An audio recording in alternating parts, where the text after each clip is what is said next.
पर Corel Draw series का ये पार्ट 2 वीडियो है और आज हम इस वीडियो में देखेंगे इस डिज़ाइन को बनाना। और इस डिज़ाइन को बनाते समय जो भी इसमें टूल्स वगैरह इस्तेमाल होंगे उनको भी हम इस वीडियो में कवर करेंगे। तो चलिए शुरू करते हैं। तो इसके लिए आपको यहाँ पर फ्री हैंड टूल को पहले समझना होगा। फ्री हैंड टूल से हम लाइन बना सकते हैं, लाइन बनाते हैं। तो लाइन बनाने के लिए सिंपली आपको क्लिक करना है और क्लिक को छोड़ देना है। यहाँ पर हमने क्लिक अभी करंट टाइम में छोड़ रखा है और फिर उसके बाद आपको जितनी लंबी या जहाँ तक लाइन चाहिए वहाँ पर जाके और वापस से एक बार और क्लिक कर दे, ये लाइन आपकी जो है बन जाएगी। और उसके बाद इसी तरह से दूसरी लाइन बनानी है तो आप सिंपल यहाँ पर उसी तरह से लाइन दूसरी भी बना सकते हैं। क्लिक करेंगे, क्लिक को छोड़ देंगे और वापस से जहाँ पर छोड़ना है वहाँ पर फिर से क्लिक को छोड़ेंगे। और मान लीजिए लाइन के जरिए आपको एक शेप बनाना है तो उसके लिए आप यहाँ पर उसी तरीके से बनाएंगे लाइन। क्लिक करेंगे और क्लिक को यहाँ पर छोड़ देंगे, फिर क्लिक करेंगे और यहाँ पर हम अब की बार जब नई लाइन बनाएंगे तो वो इसमें जोड़नी चाहिए। तो जोड़ने के लिए यहाँ पर आप एक नोड देख रहे होंगे, तो इस नोड पे हमें क्लिक करना है कुछ इस तरह से, उसमें बिल्कुल जॉइंट होना चाहिए। और फिर हम यहाँ पे ऐसे क्लिक करेंगे, फिर यहाँ से आगे जाएंगे, इस तरह से क्लिक करते हुए लाइन बनाएंगे। ध्यान रखना है क्लिक करते हुए। अगर हम क्लिक को दबाए रखते हैं तो ये माउस हिलने पर लाइन टेढ़ी मेढ़ी हो जाएगी, पेंसिल की तरह वर्क करेगा। इस चीज़ का ध्यान रखना है। तो अगर आपको टेढ़ा मेढ़ा पेंसिल की तरह वर्क करना है तो आप क्लिक को दबाए रख करके भी काम कर सकते हैं, तब भी ये काम करेगा। या फिर अगर आपको सीधी लाइन चाहिए तो क्लिक छोड़ देते हैं और फिर उसके बाद हम यहाँ पर ऐसे बना लेते हैं। बिल्कुल अगर आपको सीधी लाइन चाहिए तो यहाँ पर हम कंट्रोल बटन प्रेस करके लाइन बनाएंगे। तो कंट्रोल के साथ जब लाइन बनाएंगे तो ये बिल्कुल सीधी बनेगी। कंट्रोल दबा लिया और फिर उसके बाद लाइन हम बनाएंगे। आई थिंक समझ गए होंगे लाइन बनाना। आगे बढ़ते हैं। फ्री हैंड टूल समझ में आ गया। अगर सारे ऑब्जेक्ट एक साथ डिलीट करने तो यहाँ से हम पिक टूल उठाएंगे और सबको इस तरह से सेलेक्ट करेंगे और डिलीट बटन से इसे डिलीट कर देंगे। तो फ्री हैंड टूल समझ गए। यहाँ पर एक लाइन बनाते हैं। अगला है शेप टूल। शेप टूल से हम किसी भी ऑब्जेक्ट को एक शेप दे सकते हैं। जैसे इस लाइन को हमें एक शेप देना है तो यहाँ पर हम शेप टूल उठाएंगे और इस लाइन को सेलेक्ट करेंगे इस तरह से। एक बार क्लिक करेंगे यहाँ पर हम लाइन के सेंटर में कहीं भी इस तरह से, देखिए एक बार हम सिर्फ क्लिक करेंगे यहाँ पर ऐसे और फिर उसके बाद कन्वर्ट टू कर्व कर देंगे। यहाँ से कन्वर्ट टू कर्व, ये ऑटोमेटिक ऑप्शन आ जाते हैं। अगर आप में नहीं आ रहे हैं तो इसका मतलब आपने सही से क्लिक नहीं किया। जैसे अगर हम बाहर क्लिक करते हैं तो देखिए ये ऑप्शन जो है ये हाइड हो गए और अगर हम वापस से क्लिक करते हैं तो ये फिर आ गए।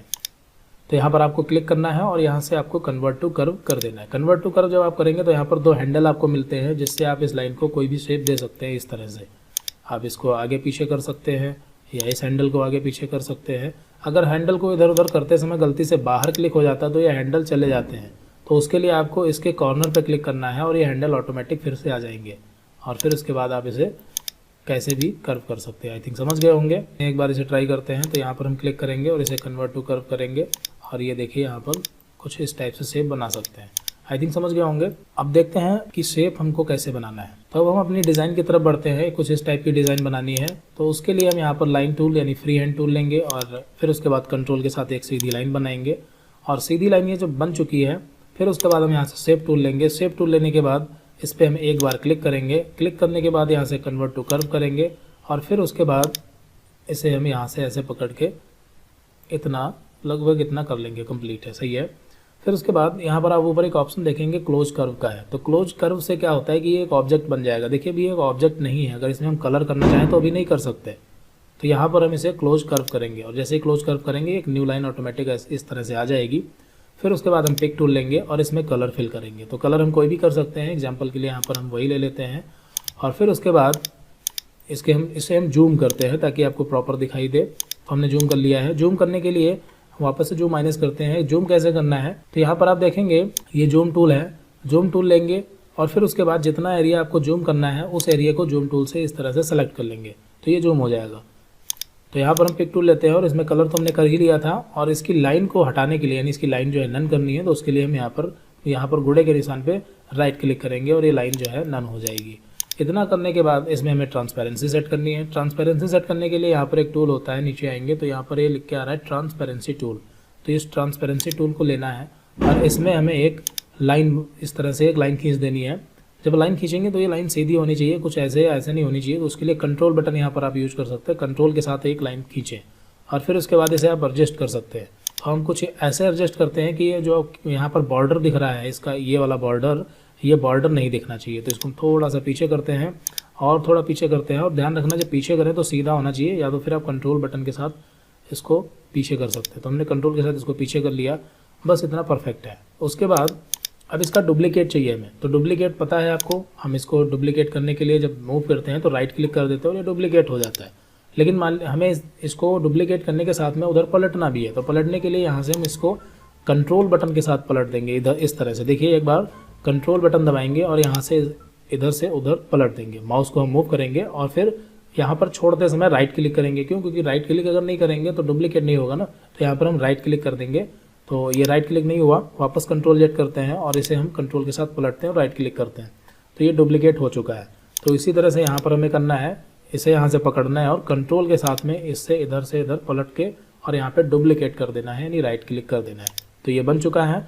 उसके बाद हम वापस जाते हैं फिट टू पेज में। फिट टू पेज जाने के लिए शिफ्ट F4 दबाते हैं। फिट टू पेज क्या होता है, अभी हम करंट टाइम में जूम पोजीशन में यानी जूम है, तो वापस जाना है तो शिफ्ट के साथ F4 बटन प्रेस करेंगे। F4 यानी कि जो फंक्शन की आपकी होती है F1 F2, ऊपर वहाँ पर F4 होती है, तो शिफ्ट के साथ F4 दबाना है। उसके बाद अब ये बन चुका है और हम फिट टू पेज में आ चुके हैं। और ये दोनों ऑब्जेक्ट अलग अलग हैं, अभी दोनों को एक करने के लिए हम इसे सेलेक्ट करेंगे और यहाँ से ग्रुप कर देंगे। ये ग्रुप है, इसकी शॉर्ट की है Ctrl+G, तो यहाँ से हम ग्रुप कर देंगे, ये ग्रुप हो चुका है।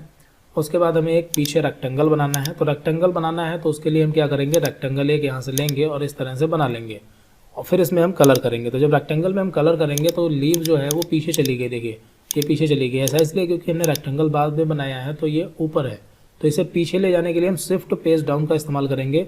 कीबोर्ड में शिफ्ट बटन दबाएंगे और पेज डाउन जो की होती है, यहाँ पर जो एरो की होती हैं उधर आपको मिलेगी पेज डाउन, तो शिफ्ट पेज डाउन करना है और ये रेक्टेंगल आपका लीव के पीछे चला जाएगा। लेकिन ये रेक्टेंगल परफेक्टली फुल पेज में नहीं है, तो हम इस रेक्टेंगल को डिलीट करते हैं। एक दूसरा तरीका भी है, वो ये है हम इस रेक्टेंगल पे डबल क्लिक करें। तो रेक्टेंगल पे जब हम डबल क्लिक करते हैं रेक्टेंगल टूल पे, तो ऑटोमेटिकली ये जो आपका पेज होता है वो फुल पेज में एक रेक्टेंगल ऑटोमेटिक बन जाता है कुछ इस तरह से। देखिए यहाँ पर हमने डबल क्लिक जैसे ही किया, एक रेक्टेंगल ऑटोमेटिक बन चुका है और इसमें हम कलर कर देंगे। तो ये जो अभी भी रेक्टेंगल हमने डबल क्लिक करके बनाया है, ये पेज के टॉप में नहीं आया, ये बिहाइंड में ही रहता है, यानी कि पीछे ही है। आई थिंक समझ गए होंगे। तो ये हमने रेक्टेंगल बना लिया, उसके ऊपर ये लीव बन चुकी है।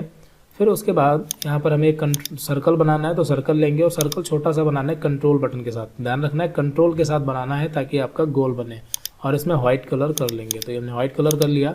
फिर इस सर्कल को हमें इस रेक्टेंगल के सेंटर में ले जाना है, तो इस सर्कल पर क्लिक करेंगे और शिफ्ट बटन के साथ में हम इस रेक्टेंगल पे क्लिक करेंगे। ध्यान रखना है, इस पे क्लिक किया और शिफ्ट के साथ रेक्टेंगल पे, फिर हम C बटन प्रेस करेंगे तो ये वर्टिकली सेंटर में आएगा, और E बटन प्रेस करेंगे तो ये हॉरिजॉन्टली सेंटर में आएगा। यानी C और E दोनों बटन हमें प्रेस करनी है ताकि ये सेंटर में आ जाए। तो आई थिंक समझ गए होंगे, ये जो सर्कल है अभी रेक्टेंगल के बिल्कुल सेंटर में आ चुका है। फिर इस लीव को भी हमें इस सर्कल के सेंटर में लेके आना है, तो उसके लिए हम क्या करेंगे, लीव पे क्लिक करेंगे, यानी लीव को सेलेक्ट करेंगे और शिफ्ट के साथ अब की बार हम सर्कल को सेलेक्ट करेंगे और C बटन प्रेस करेंगे। ध्यान रखना है C। तो जब हम C बटन प्रेस करेंगे तो ये वर्टिकली सेंटर आ जाएगा। यहाँ पर हमें E बटन नहीं प्रेस करना है क्योंकि E से हॉरिजॉन्टली भी सेंटर में आएगा तो गलत हो जाएगा, तो हम वापस Ctrl+Z करते हैं। हमें यहाँ पर सिर्फ पहले इस लीव को सेलेक्ट करना है, शिफ्ट के साथ सर्कल को सेलेक्ट करना है और सिर्फ C बटन प्रेस करना है, यानी वर्टिकल सेंटर हो गया।